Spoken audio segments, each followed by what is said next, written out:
Dans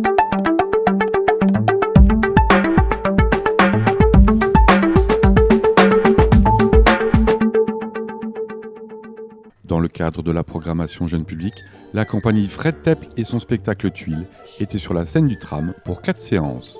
Plus de 500 enfants des écoles maternelles de la ville répondaient présents. Mais d'où vient l'idée de ce personnage et de son solo de jonglerie burlesque ? L'idée de celui-là, c'était au départ de travailler autour d'un personnage.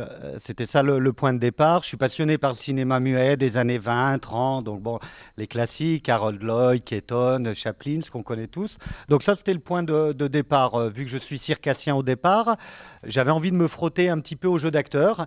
Et donc voilà, je suis parti sur l'idée de créer un personnage. Et après, il y a ces fameuses boîtes de chips qu'on connaît tous, qui est devenu l'objet récurrent avec lequel j'ai fait une recherche pour développer ça sur l'ensemble du spectacle.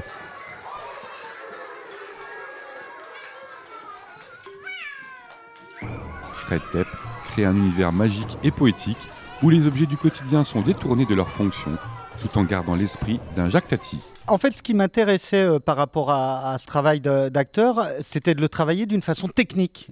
C'est-à-dire, c'est pas de le faire ressortir avec des émotions, vu que j'ai pas de formation de comédien.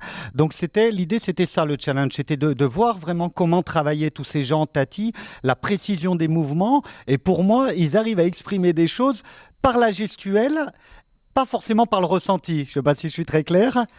Donc voilà, et je voulais arriver à cette précision-là du geste, du mouvement. Et voilà, ça s'est passé comme ça.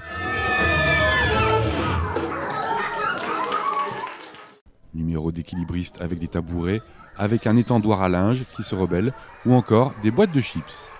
Avec plus de 300 représentations sur différents continents, cet artiste a réussi à faire rire à Mézières et au-delà des frontières avec un humour universel.